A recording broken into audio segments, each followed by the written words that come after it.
हाँ, तो बच्चों अपन लोग पढ़ रहे थे मैग्नेटिज्म एंड मैटर चैप्टर, और उसमें हम लोगों ने पढ़ना है आज मैग्नेटाइजेशन एंड मैग्नेटाइजिंग फील्ड। देखिएगा, बहुत इंपॉर्टेंट टर्म्स हैं ये, और ये डेफिनेशन है, तो आपको बहुत ध्यान से सुनना है, समझना है चीज़ों को, राइट। इनको रिलेट करेंगे हम लोग, और फिर उसके बाद हम लोग जो मटेरियल है उस मटेरियल के मैग्नेटाइजेशन के कैरेक्टरिस्टिक्स के बारे में स्टडी करेंगे, राइट। तो मैं स्टार्ट करता हूँ। आइए, सबसे पहले मैं आपको बता दूं कि हमने इस मैग्नेटिक फील्ड या इस मैग्नेट के बारे में कुछ बातें पता हैं। जैसे क्या बातें पता है हमें कि भाई अगर हमारे पास मान लीजिए कोई एक करंट कैरिंग कॉइल है और उस करंट कैरिंग कॉइल में करंट फ्लो हो रहा है, तो उस करंट कैरिंग कॉइल में करंट फ्लो होने की वजह से क्या बनता है, उसकी वजह से इसमें मैग्नेटिक फील्ड बन जाती है, यानी कि ये मैग्नेट की तरह बिहेव करना स्टार्ट कर देता है। और हमने ये भी चीज़ सीखी हुई है कि भाई साहब, जिस भी किसी का मैग्नेटिक बिहेवियर जो आता है, उस मैग्नेटिक बिहेवियर का जो बेसिक कॉज है, बेसिक जो कारण है, वो है एक इलेक्ट्रॉन का रिवोल्यूशन, इलेक्ट्रॉन का स्पिन। डिफरेंट तरीके से एक इलेक्ट्रॉन किसी भी मटेरियल के अंदर मैग्नेटिज्म पैदा कर सकता है, और वो मैग्नेटिज्म अगर किसी भी मटेरियल के अंदर पैदा कर सकता है, तो कुछ मटेरियल तो मैग्नेटिक बिहेवियर शो करते हैं और कुछ मटेरियल बिहेवियर शो नहीं करते। तो क्यों वो मैग्नेटिक बिहेवियर शो करते हैं और क्यों दूसरे मैग्नेटिक बिहेवियर शो नहीं करते, इस बात पर भी हम लोग चर्चा करेंगे। तो मेनली मैं आपको बता दूं कि हमारे पास एक चीज की नॉलेज है कि हर एक इलेक्ट्रॉन तब किसी भी एटम में रिवॉल्व करता है तो उसके रिवोल्यूशन से, उसके रिवॉल्व करने से उसके पास एक मैग्नेटिक डायपोल मोमेंट आ जाता है। हमने मैग्नेटिक डायपोल मोमेंट के बारे में पढ़ा हुआ है। अब वो मैग्नेटिक डायपोल मोमेंट अगर मान लीजिए किसी भी एक एटम के अंदर आ गया इलेक्ट्रॉन के रिवॉल्व करने से, और हमारे पास कोई एक मैटर है, कोई ऑब्जेक्ट है, ये मैं मान लीजिए मेरे पास एक ऑब्जेक्ट है, तो इस ऑब्जेक्ट में बहुत सारे एटम हैं, और बहुत सारे एटम मतलब बहुत सारे इलेक्ट्रॉन रिवॉल्व कर रहे हैं, और बहुत सारे इलेक्ट्रॉन रिवॉल्व कर रहे हैं तो बहुत सारे मैग्नेटिक डायपोल मोमेंट आए होंगे, और अगर बहुत सारे मैग्नेटिक डायपोल मोमेंट आए तो वो सब वेक्टरली ऐड होकर के, यानी कि वेक्टर क्वांटिटी होती है मैग्नेटिक डायपोल मोमेंट, तो वेक्टर के अकॉर्डिंगली वो ऐड होकर के एक fix magnetic dipole moment net create कर लेते हैं। इसको हम कहते हैं नेट मैग्नेटिक डायपोल मोमेंट। किसके अंदर? किसी भी मटेरियल के अंदर। उस मैग्नेटिक यानी कि नेट मैग्नेटिक डायपोल मोमेंट को मेजर करने का जो मेथड होता है, या उसको हम लोग जिससे पॉइंट आउट करते हैं, उसको हम कहते हैं मैग्नेटाइजेशन। रिपीट कर रहा हूं मैं, मैग्नेटाइजेशन क्या होता है? मैग्नेटाइजेशन होता है मैग्नेटाइजेशन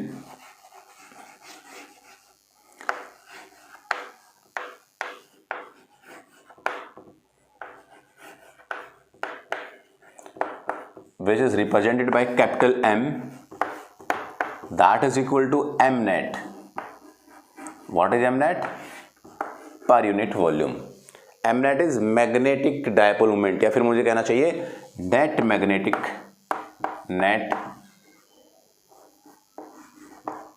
magnetic moment. ऑलराइट, और वो जो मैग्नेटिक मोमेंट है नेट, उसको हम डिवाइड करते हैं वॉल्यूम से, क्योंकि हम लोग जो किसी का भी फेयर कंपैरिजन करते हैं, उस फेयर कंपैरिजन में से डेंसिटी हमें निकालनी है, तो हम डेंसिटी कैसे, मास अपॉन वॉल्यूम, तो एक फेयर कंपैरिजन है, उस फेयर कंपैरिजन के लिए इसको वॉल्यूम से डिवाइड कर दिया। क्या कहा उसको? मैग्नेटाइजेशन।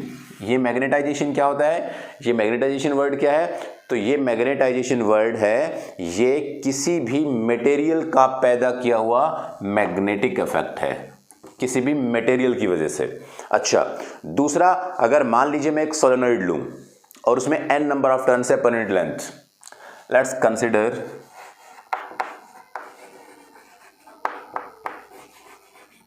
अ सोलेनॉइड और coil with n number of turns, right. अगर n नंबर ऑफ टर्न्स का हमने एक सोलेनॉइड एक कॉइल लिया, तो देखिएगा उसमें कितना मैग्नेटिक फील्ड पैदा होगा। तो मैग्नेटिक फील्ड की अगर मैं बात करूं, तो अगर मान लीजिए इसमें आई करंट फ्लो हो रहा है, अगर इसमें आई करंट फ्लो हो रहा है, ऐसे आई करंट फ्लो हो रहा है, तो उसके आई करंट के फ्लो होने से इसके पास मैग्नेटिक फील्ड बना। कितना मैग्नेटिक फील्ड बना? तो हमने एक सिंपल रिप्रेजेंटेशन कर लिया कि आई करंट इसमें फ्लो हुआ और मैग्नेटिक फील्ड भी कितना बना? आई ही बना। तो इसका जो मैग्नेटिक फील्ड है, उस मैग्नेटिक फील्ड की अगर मैं बात करूं, तो magnetic field I current flow होने से आई बना, और कितनी नंबर ऑफ टर्न्स थी? n नंबर ऑफ टर्न्स थी, तो कितना हो गया वो टोटल? Ni। तो टोटल मैग्नेटिक फील्ड जो बनाया इस करंट कैरिंग कॉइल में करंट के फ्लो होने से that is equal to Ni and which is represented by H। और इस H को हम लोग बोला करते हैं, ध्यान सुनना, ये मैग्नेटाइजेशन बोला M को मैंने, और इस H को हम लोग कहते हैं मैग्नेटाइजिंग फील्ड। मैग्नेटाइजिंग फील्ड ये किसकी वजह से बना है? करंट की वजह से। ये किस वजह से आया था? उस मटेरियल के अपने खुद के गुण की वजह से, एक इलेक्ट्रॉन के रिवोल्यूशन की वजह से। यानी कि ये मटेरियल के अंदर मैग्नेटिक फील्ड और ये करंट की वजह से मैग्नेटिक फील्ड। अब इस करंट कैरिंग वायर के अंदर है ये मैग्नेटिक फील्ड, यानी कि मैग्नेटाइजिंग फील्ड। अगर इसे बाहर निकल जाएगा तो क्या होगा? इसे तब बाहर निकलेगा, किसी भी करंट कैरिंग कंडक्टर से मैग्नेटिक फील्ड तब बाहर निकलता है तो वो इंटरेक्ट होता है स्पेस के साथ, और स्पेस के लिए हमने कॉन्स्टेंट लिया हुआ है, वो है आपका क्या? परमिएबिलिटी। तो यहां से ये जो कहानी थी वो magnetic field due to the current carrying conductor B naught that is equal to mu naught is what? Space की कैरेक्टरिस्टिक, और कितना मैग्नेटिक फील्ड बनाया उसने? Ni। या हम कह सकते हैं that mu not as it is और that Ni is what? H। एक रिलेशन बना। ये कौन सा मैग्नेटिक फील्ड है? ये मैग्नेटिक फील्ड किसने बनाया था? Magnetic field by current. Magnetic field या मैग्नेटिज्म बाय इलेक्ट्रिक करंट। ठीक है भाई। अच्छा, इसी के साथ साथ मटेरियल भी बनाता है भाई। मैंने आपको बताया था ना अभी कि मटेरियल भी क्या बनाएगा? मटेरियल भी एक मैग्नेटिक फील्ड बनाता है, मैग्नेटिक डाइपोल मोमेंट उसका भी होता है, और उससे बनने वाला जो मैग्नेटिक फील्ड है that is magnetic field due to material. Magnetic field due to current, magnetic field due to material, that is equal to what? That is equal to mu naught. और ये कितना था? मैग्नेटाइजेशन कितना हुआ था? M।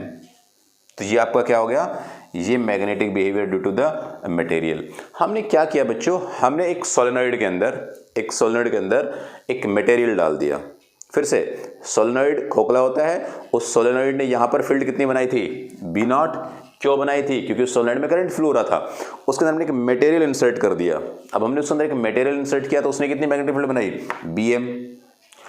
B not current की वजह से, Bm इस मटेरियल की वजह से, तो टोटल मैग्नेटिक फील्ड कितना आ गया? तो वो टोटल मैग्नेटिक फील्ड को हम लोग लिखते हैं B से। That magnetic field B is equal to addition of magnetic field due to current plus इसमें हमने जो मटेरियल डाला था वो मटेरियल की वजह से magnetic field Bm, that is the net magnetic field. Alright, ये B is equal to B naught plus Bm। I think आपको दिखाई दे रही होंगी सारी चीजें। हाँ, चलिए, तो अब यहां से अगर मैं इस B नॉट की वैल्यू रखना चाहूं और Bm की वैल्यू रखना चाहूं तो हमारे पास है। तो अब यहां से मैंने क्या किया? ये नेट मैग्नेटिक फील्ड निकालने की कोशिश की। That B is equal to B naught जगह क्या लिखूं मैं? Mu naught H plus mu naught M। In reality यहां पर इसको कॉमन ले लेते हैं हम लोग, और इस B का फॉर्मूला बन जाता है, एक रिलेशन आ जाता है इनके बीच में, H plus M। And where M is what? आपको मालूम, H इज वॉट? B आपको मालूम। B तो आपको पता ही है, और म्यू नॉट आपका क्या है? म्यू नॉट आपका यहाँ पर परमिटिविटी यानी परमिएबिलिटी है। राइट, तो इसे आप जल्दी से लिख लीजिएगा, फिर आगे बढ़ते हैं इस पॉइंट पर। हम चाहे तो यहाँ से नए नए फॉर्मूलेज बना सकते हैं, रिलेशन निकाल सकते हैं। वो ये है कि जैसे H का फॉर्मूला मैं यहाँ से बनाना चाहूँ तो H का फॉर्मूला क्या होगा? B upon mu naught minus M। Right, तो बेसिकली अगर मैं आपको फैक्ट बताऊं तो हमने इसमें क्या पढ़ा है? हमने इसमें रिलेशन पढ़ा है। किसके बीच का रिलेशन? तो रिलेशन बिटवीन क्या? Mu naught magnetic field, magnetising field और आपका मैग्नेटाइजेशन, इन सब का रिलेशन हमने स्टडी किया यहाँ पर। मैं फिर से रिपीट कर रहा हूँ, पूरा प्रोसीजर इंपॉर्टेंट है क्योंकि इससे आगे की कहानी इसी पे बेस्ड होंगी। क्या प्रोसीजर है? वो प्रोसीजर ये है कि हमने सबसे पहले मैग्नेटाइजेशन वर्ड को क्लियर किया। क्या होता है? किसी भी मटेरियल के अंदर बनने वाला मैग्नेटिक फील्ड। क्यों बने भाई मटेरियल के अंदर मैग्नेटिक फील्ड? क्योंकि उसके पास इलेक्ट्रॉन होता है। तो क्या हुआ? तो इलेक्ट्रॉन बेसिक कॉज है मैग्नेटिक फील्ड बनाने का। ठीक है भाई। उसके बाद हमने देखा कि एक करंट कैरिंग कॉइल लिया, करंट कैरिंग सोलेनॉइड लिया, उस करंट कैरिंग सोलेनॉइड के अंदर भी मैग्नेटिक फील्ड बना। कितना बना? आई करंट फ्लो होने से बना, कितना बना, आई ही मान लिया हमने। आई करंट ने कितना मैग्नेटिक फील्ड बनाया, सिंपल रिप्रेजेंटेशन क्या होगा कि आई करंट ने आई मैग्नेटिक फील्ड बनाया, मान लिया। उसको एन से मल्टीप्लाई कर दिया तो क्या हो गया, एन आई, यानी कि मैग्नेटाइजिंग फील्ड हमने उसको कह दिया। उसको रिप्रेजेंट किया एच से, एच से, वो यहां से हमने देख लिया। अब हमने एक सोलेनोइड के अंदर बेसिकली एक मटेरियल इंसर्ट कर दिया। तब सोलेनोइड के अंदर हमने मटेरियल इंसर्ट किया, तो मटेरियल इंसर्ट करने से क्या हुआ, उसके पास जो मैग्नेटिक फील्ड आया टोटल, वो टोटल मैग्नेटिक फील्ड कितना आया, ये मैग्नेटाइजेशन, यानी कि मैग्नेटाइजेशन वाला ये मटेरियल की वजह से और ये करंट की वजह से, और उन सब का एडिशन हमने यहाँ पर लिया और हमने नई नई टर्म्स डिस्कस कर ली। तो ये पूरी पूरी कहानी आपको समझ आनी चाहिए। इसके बाद हम लोग क्या करेंगे, इस M और इस H को, इस M और इस H को रिलेट करेंगे, राइट। टर्म्स पढ़ेंगे, ससेप्टिबिलिटी एंड दैट ऑल, बहुत इंपॉर्टेंट है। सारी कहानी मैं आपको नेक्स्ट लेक्चर में सिखाऊंगा। इसी तरीके से हम लोग करीब 10 to 15 मिनट्स की वीडियोस बना के इस चैप्टर को, इस मैग्नेटिज्म मैटर चैप्टर को खत्म कर लेंगे। इसमें बहुत ज़्यादा चीज़ें इंपॉर्टेंट नहीं है, डेफिनेशंस हैं और कुछ कैरेक्टरिस्टिक प्रॉपर्टीज़ हैं। ऑलराइट, तो चलिएगा, मिलते हैं नेक्स्ट वीडियो में। Thank you very much.